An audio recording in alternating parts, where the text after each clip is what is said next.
যে মেয়েটা কাউকে ভয় পায় না। পর্ব ১। রাত ১১টা। আরশিয়া ছাদের কোণে দাঁড়িয়েছিল। হাতের মোবাইলটা শক্ত করে ধরা। নিচে গেটের সামনে ৩টা বাইক। হেডলাইট জ্বলে আছে। মা ভেতর থেকে ডাকল, আরশিয়া, দরজা লাগিয়ে দে, বাইরে কারা যেন ঘোরাঘুরি করছে। আরশিয়া চোখ নামাল না, শুধু বলল, মা, ভয় পেও না, আজ দরজা ওরা লাগাবে। বাইরে একজন চেঁচিয়ে উঠল, এই আরশিয়া, নাম। আরশিয়া ছাদ থেকে ধীরে ধীরে বলল, নাম ডাকছিস কেন?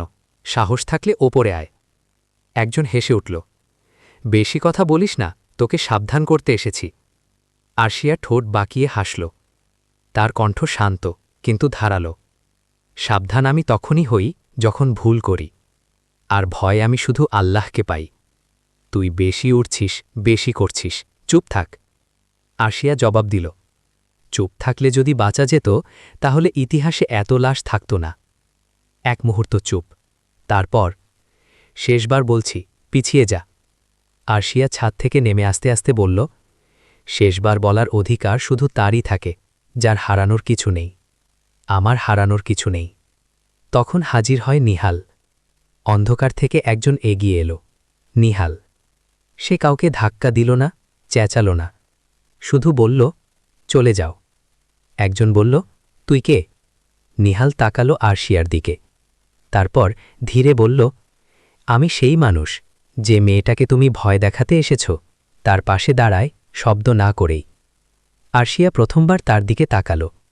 চোখে কোনো কৃতজ্ঞতা নেই, শুধু একটুখানি বোঝাপড়ার নীরব মুহূর্ত।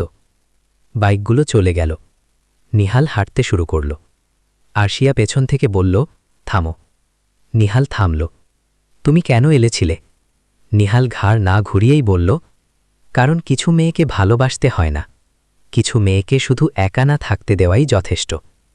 আরশিয়া আর কিছু বলল না, কিন্তু এই প্রথমবার তার বুকের ভেতর ভয় নয়, একটা অদ্ভুত শক্তি জমা হল। আরশিয়া জানে, এটা শুধু শুরু। যুদ্ধ আসছে, ভালোবাসা আসছে, হুমকি আসছে, কিন্তু সে প্রস্তুত।